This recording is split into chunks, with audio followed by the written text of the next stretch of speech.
Bueno, y tal cual lo habíamos anunciado, ya se encuentra junto a nosotros el presidente del PIT-CNT, Marcelo Abdala. La bienvenida, Marcelo. Muchas gracias. Es un gusto, muchas gracias por la invitación. Por favor. Bien, y ayer, Abdala, hubo un entredicho, se puede decir así, y usted salió ya ayer a dar sus consideraciones, también parte del sistema político, sobre una opinión que trascendió del senador y líder del Cabildo Abierto, Guido Manini Ríos, que calificó al PIT-CNT como antidemocrático y de accionar a las Fuerzas Armadas en ese sentido. ¿Qué visión tiene también del apoyo que hubo del resto del sistema político a eso?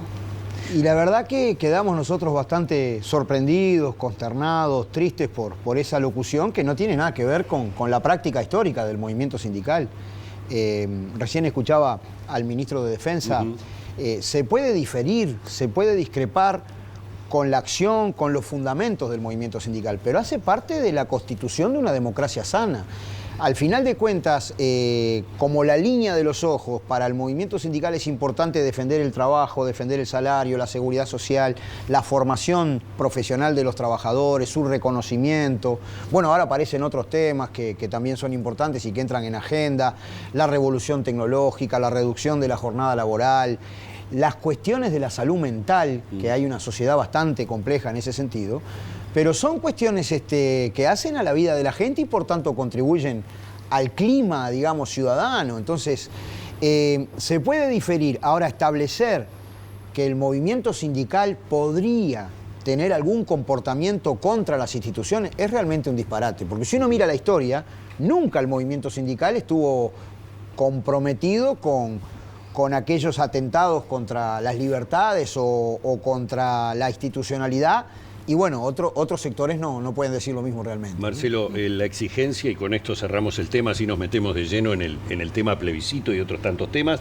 Ayer era procurar, o no digo exigir, la palabra es demasiado fuerte, había una intención del PIT-CNT que todo el sistema político saliera en forma contundente frente a estos dichos de Manini. Hasta ahora se han dado algunas declaraciones, debo confesar, ninguna a favor de lo dicho por Manini, más allá de que algunas fueron más categóricas, menos categóricas, más tibias, menos tibias, ¿no?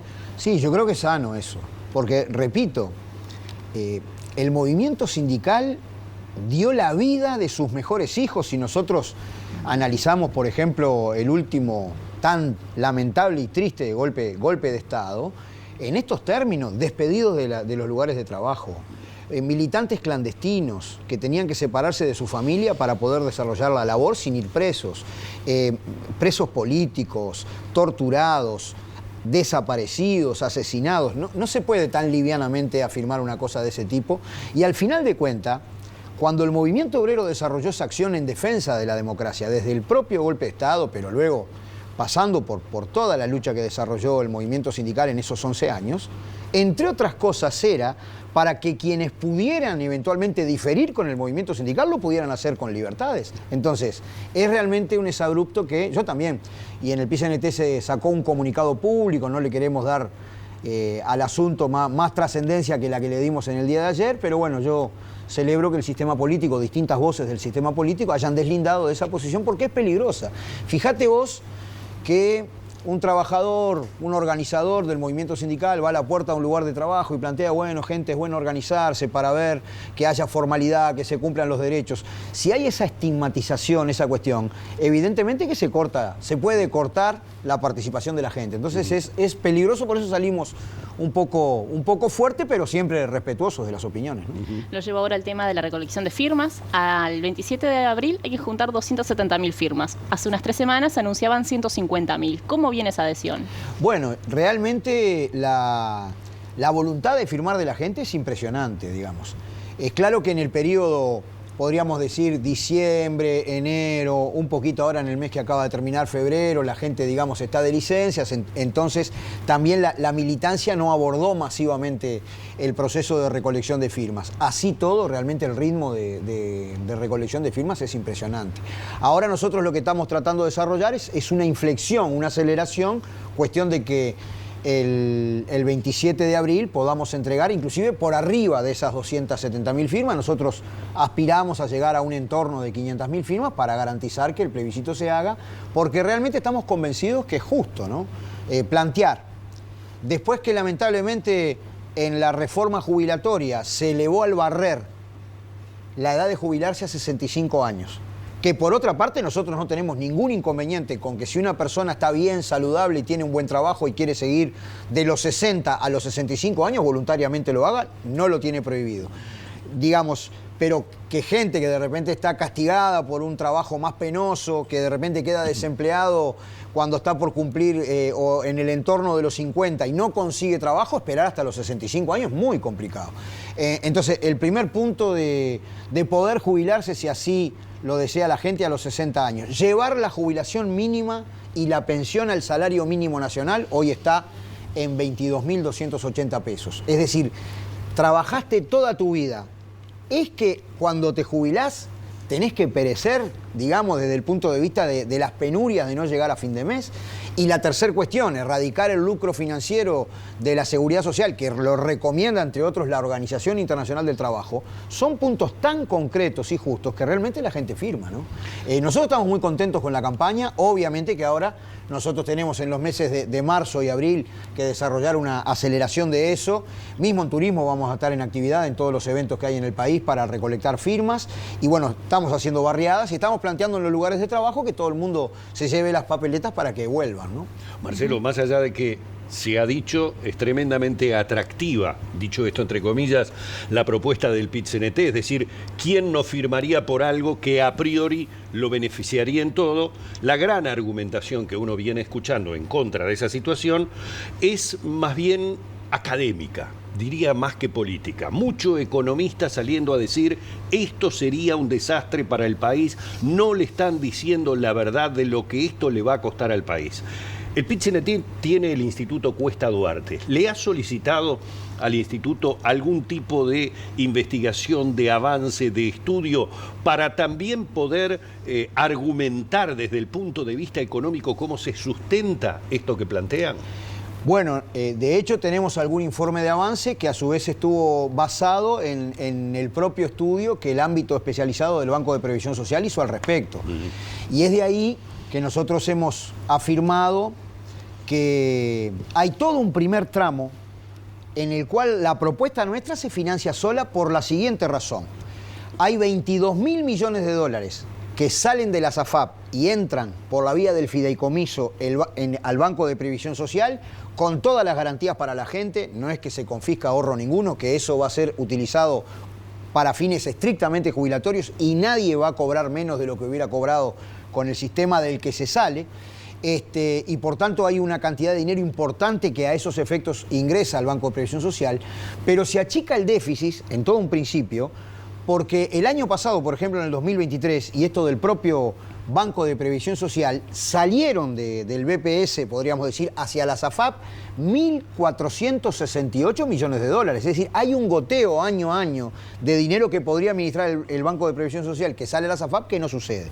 Entonces, ¿cuál es el punto en que ellos estiman el déficit? Es que en el transcurrir de los años, digamos, por razones demográficas, por esto que todavía tiene un elemento que nosotros siempre fundamentamos, tú traes la edad de jubilarse a los 60 años. Ahora, hoy está en 60. Antes de la reforma, digamos, de la Seguridad Social estaba en 60 años. Sin embargo, el promedio era 63, 64. ¿Qué estoy diciendo? A veces da la impresión que hay estimaciones que hacen ciencia ficción y los economistas analizan las cosas para un futuro, pero en función de la foto actual. Yo hice esta pregunta que no la contestó nadie. Hay estimaciones al 2100? ¿Alguien puede decir a ciencia cierta cuál es la productividad del trabajo en ese momento? ¿Qué pasó con la actual revolución tecnológica? ¿Es que esa revolución tecnológica va a ser embolsada solamente por los empresarios? ¿O es que hay formas de contribución que resuelvan a que la seguridad social sea sostenible? Yo realmente estoy convencido que no solamente la propuesta es justa, sino que se puede financiar. Claro, hay que desarrollar algunos cambios. Yo decía, lamentablemente se frenó el C-Track y el Banco Interamericano de Desarrollo dice, por el transporte carretero y la evasión que hay allí, que el Estado deja de percibir alrededor de 300 millones de dólares por año. Hay muchas grandes empresas, porque nosotros no queremos que se grave más al pequeño, al que la labura, digamos, al pequeño almacenero que además se beneficia con esta reforma, porque hay que pensar, una jubilación paupérrima de 10, 11, 12, 15, 1.000 pesos hasta 17. ¿Qué pasa con esa suba a 22.280? ¿Dónde va a parar eso? Y se gasta en el comercio del barrio, en el almacén. Es decir, se dinamiza el mercado interno. Lo que sí es cierto, y nosotros no lo escondemos, que probablemente en el futuro haya que hacer algún ajuste tributario, pero donde las grandes empresas, la cúspide de la sociedad, que han logrado depositar 10.000 millones de dólares en el sistema financiero en el país y otros 10.000 millones de dólares en el sistema financiero en el exterior, y bueno, algunos pesos más tienen que poner para la pública felicidad, digamos. Una de las preocupaciones de los economistas o advertencias quizás, hace pocos días teníamos aquí a Ignacio Munyo, señalaba que es factible que puedan haber demandas al Estado por parte de lo que tiene que ver con las AFAP, de la confiscación de esos ingresos, de esos ahorros que tendrían otro destino. ¿Cómo evalúan eso? ¿Eso lo ven viable? ¿Hay alguna alternativa a esas posibles demandas al Estado? Y de los trabajadores no puede haber demanda porque está garantizado en la papeleta que cobrarían lo mismo. Y de las AFAP hay que saber, esto es muy importante para la gente, porque a veces algunos nombran al OIT cuando les conviene, pero se callan cuando no les conviene. Cuando la Organización Internacional del Trabajo recomendó erradicar el lucro privado del sistema de seguridad social, de 30 países que exploraron formas de este tipo de cuestiones, se fueron 18. No tuvieron ningún tipo de juicio. Es decir, si la cuestión jurídica está bien hecha, y aquí obviamente que se pone en la papeleta que no te pueden reclamar, por ejemplo, lucro cesante, pero si está bien hecha jurídicamente la enmienda constitucional, pero además está bien hecha la reglamentación, yo no creo que puedan haber juicios, ¿no? Porque además no lo hubieron en 18 casos, ¿no? Entonces, es lo mismo que cuando se habla de un posible déficit. Nadie te dice que hoy por hoy rentas generales, es decir, todos nosotros estamos financiando el aporte a las AFAP que se hicieron obligatorias con la ley de reforma jubilatoria de las cajas paraestatales y la gente que ahora se ve obligada a entrar en las AFAP. Eso lo pagamos todo porque la diferencia va directamente desde los impuestos que pagamos a las AFAP. Entonces hay algunas discusiones que yo creo que habría que ponerlas en sus justos ejes y no plantearnos solamente la papeleta, sino qué seguridad social alternativa vamos a tener y qué sociedad vamos a tener. Nosotros aspiramos al trabajo de calidad. En una sociedad donde 550.000 trabajadores ganan menos de 25.000 pesos, bueno, hay muchas cosas para hacer. Hablamos de la pobreza infantil como una cuestión que habría que promover, digamos, un gran acuerdo nacional de que se erradica la pobreza infantil. ¿Y cómo se erradica? Con el trabajo de los papás, con la jubilación de los abuelos. Es decir, hay un conjunto de políticas que deben confluir en esa dirección y nosotros también preguntarnos qué sociedad queremos construir. Hasta desde el punto de vista de la seguridad, digamos, tiene impacto que nosotros podamos construir una sociedad más equilibrada. Marcelo, se nos terminó el tiempo, muchísimas gracias. Desde ya me quedó en el tintero brevísimo con Fernando Pereira. ¿Ha tenido posibilidad de charlar, de convencerlo? BTV pasó unas declaraciones de él en Radio Universal diciendo, si me preguntan en este momento no firmo. Bueno, es un amigo, Fernando. Yo no... ¿Cómo te podría decir? No caracterizo la amistad en función de las posiciones políticas que eventualmente tengan. Notoriamente hemos tenido con una parte, digamos, importante del Frente Amplio y bueno fuera que no la tuviéramos, diferencias. Yo creo que en esto del plebiscito cayó por tierra toda esa tontería del FAPIT y toda esa historia, pero tengo una excelente relación. Ahora me amenazó con que me iba a invitar a comer, estoy esperando que le ponga fecha, ¿no? Pero bueno, esperaba otra... Y ahí es tratar de convencerlo. ¿Esperaba otra adhesión de los dirigentes del Frente Amplio? Porque, por ejemplo, los precandidatos solamente Carolina Cose ha firmado al momento. Lo que pasa es que ellos miran las cuestiones también en un sentido que el movimiento sindical no las puede mirar en estos términos, que es estrictamente electoral. En realidad...